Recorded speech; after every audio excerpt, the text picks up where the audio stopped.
Hi guys, it's your girl Nessa. Welcome back to another video. And for today I have for you guys this beautiful natural looking full coverage makeup look. If you want to see me create this look and see all my techniques and what products I use today, definitely keep on watching and don't forget to like, comment, and subscribe.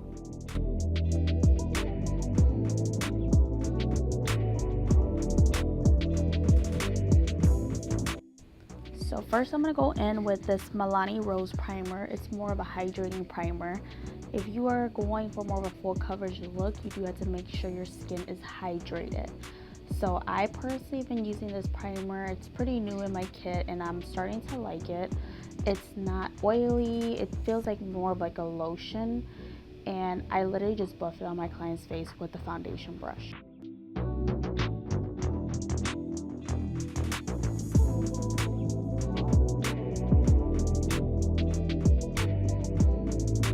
So now I'm going in with the Juvia's Place foundation and I'm going in with the shade 520.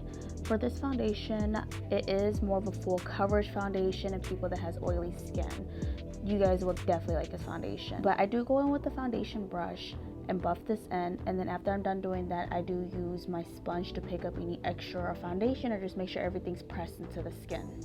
So the reason why I use a beauty sponge after I'm done blending with my foundation brush is just to make sure the foundation is pressed into the skin. This is more of a full coverage foundation, so this is a must when you are using full coverage. Now I'm going in with the Tarte Shape Tape Concealer in light medium, and I'm going to be applying this underneath her eyes first.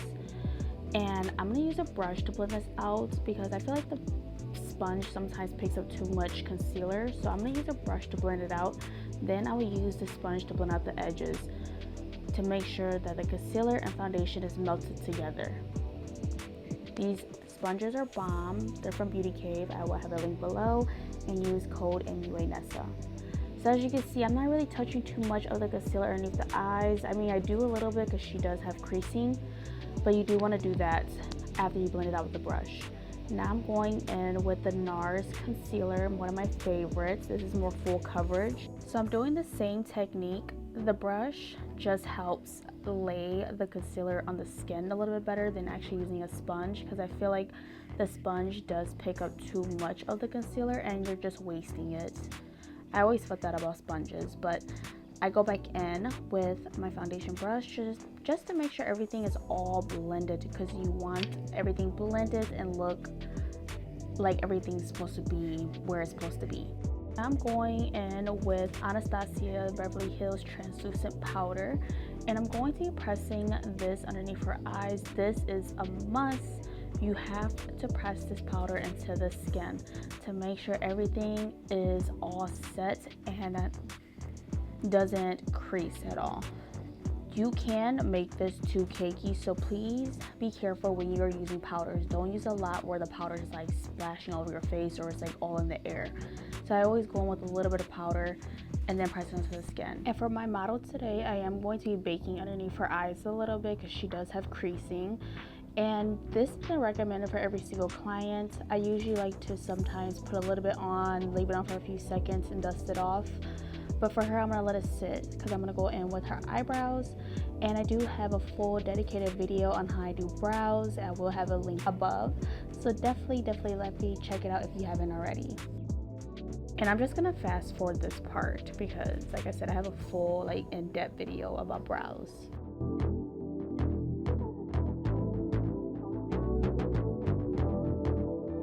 So I'm gonna let this play and let this play in real time because I love the way I do eyebrows. The technique that I use is really using a small concealer brush and using a good amount of concealer and just kind of going over the part where you want it to be completely straight and clean.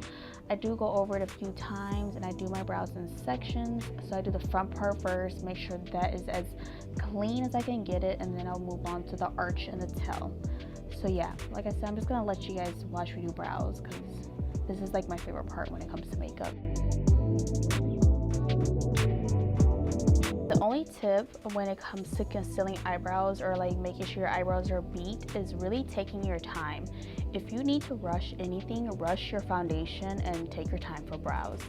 I feel like brows just make the entire face. Brows is what people like. I feel like beat eyebrows is always going to be in, so definitely take your time when you're doing this part.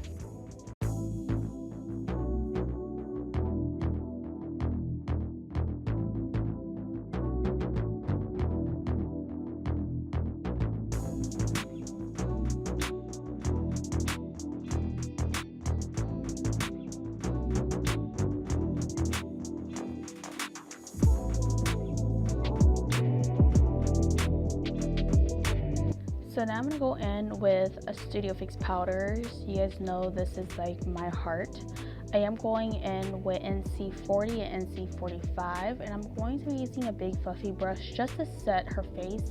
I didn't have NC42. That's the shade that I definitely would have used, but I definitely mixed the shades because I had both of them and it worked. So I'm going to set everywhere else where I didn't set with the translucent powder, and then now I'm going to go in with NC40 and just dusting off the extra baking powder and just setting the center of her face. This is a translucent powder. Yes, she is lighter in skin tone, but translucent powder still gives a flashback. So I always recommend to set your translucent powder with another powder that's similar to your skin tone, maybe 1 or 2 shades lighter. So now I'm going in with Morphe face powder, or the face palette, I'm sorry, in the shade 8T, which is a totally tan. And I'm going to go in with both those bronzer shades, and I'm going to be bronzing her skin with an angle brush from Wet n Wild. And I'm going to be buffing this onto the outer perimeters of her face to give her face more shape and color back. I really like this palette. It's very universal. I love the fact that they have a highlighting shade, contour shade, bronzer shade, blush shades, and highlighters. And I'm going to be using this for her entire face today, just to show you that you don't need a lot of different products to create a face look. You can literally get these type of palettes, and I honestly used to hate these type of palettes, but Morphe snapped with these palettes. So if you don't have it already, definitely go get it. And as you can see, I'm gonna use the blush. I love this blush. It's like more of like a soft pink kind of coral shade blush. Beautiful. And I'm using Wet n Wild's dual fiber face brush to apply blush onto her face. So now I'm going to go in with the same bronzer shades that I just used, and I'm going to be contouring the side of her nose, and I'm just using a fluffy round brush, eyeshadow brush, just to blend it out. And then I'm going to go in with my beauty sponge. This is a beauty sponge that I used earlier for her foundation, and I'm going to be blending this out.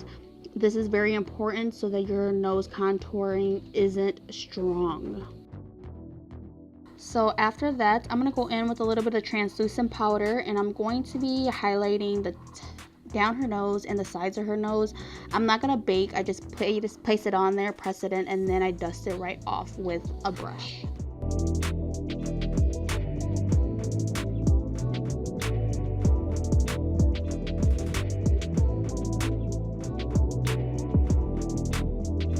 So now I'm going in with the Juvia's Place eyeshadow palette, and I'm going to go in with that brownish taupey shade, and I'm going to be blending that into her crease with a fluffy brush, and I'm just working circular motions in. You want to be very light-handed when you're doing eyeshadow. I always hold my brush closer to the end of the brush so you're not applying a lot of pressure.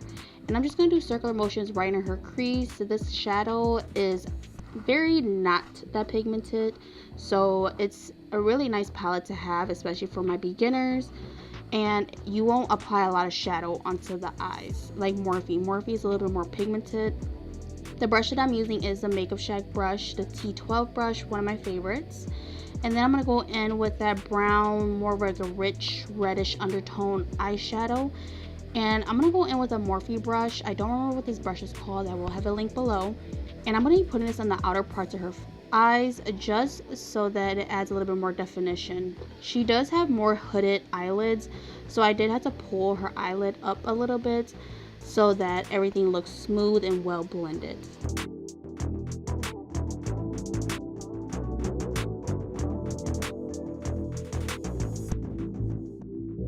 going back in with the same exact palette, and I'm gonna go in with that shimmery champagne silver kind of color, and I'm using a fluffy brush. This is also from Morphe, which I'll have linked below. This eyeshadow is very pigmented. It has a little bit of fallout, so you want to be very light-handed when you are using this shadow. All I do is just lightly press the shadow onto the lid and then press it out, pick up more shadow if I need to, and go do the same exact thing.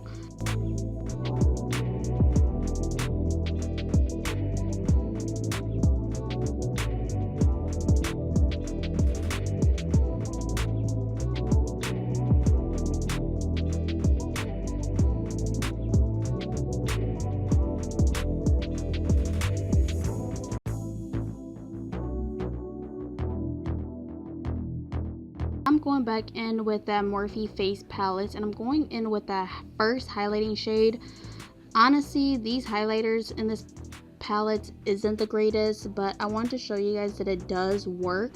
The reason why I really don't care too much for this highlighter is because it has very chunky glitters in it, and it's more like a putty feel instead of it being like an actually pressed pigment. So it's more like putty, like if you press your finger in there, it's gonna basically spread, which you seen earlier because I did that. But I just put this on the high points of her cheeks and on her cupid's bow and a little bit on her chin.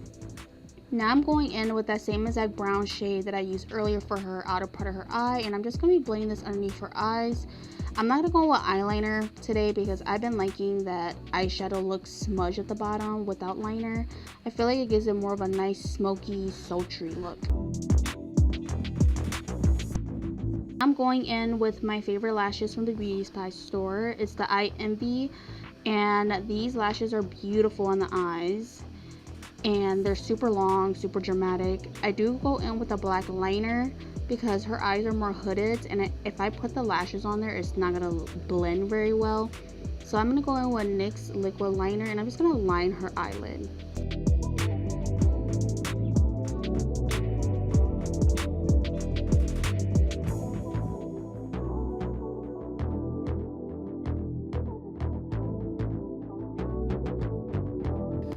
So as you can see, these lashes look so good on her. And I'm going to go in with ColourPop's BFF number 3 lip liner. And I'm just going to line her lips. I've been loving this lip liner. If you haven't got it already, definitely go get it and check it out. And I'm going to go in with, of course, Honey Bunny. I didn't show you guys because they discontinued it. But I went in with Honey Bunny and applied on her lips with some gloss. When you are applying lipstick or lip gloss, I do highly recommend to do a brush. Even if you're doing it on yourself, I feel like the brush, you just have more control than actually using the applicator that it comes with. And everything just looks more smooth and well blended. And I do go back in with the lip liner just to kind of fill in the parts that the lip gloss and lipstick kind of made it disappear.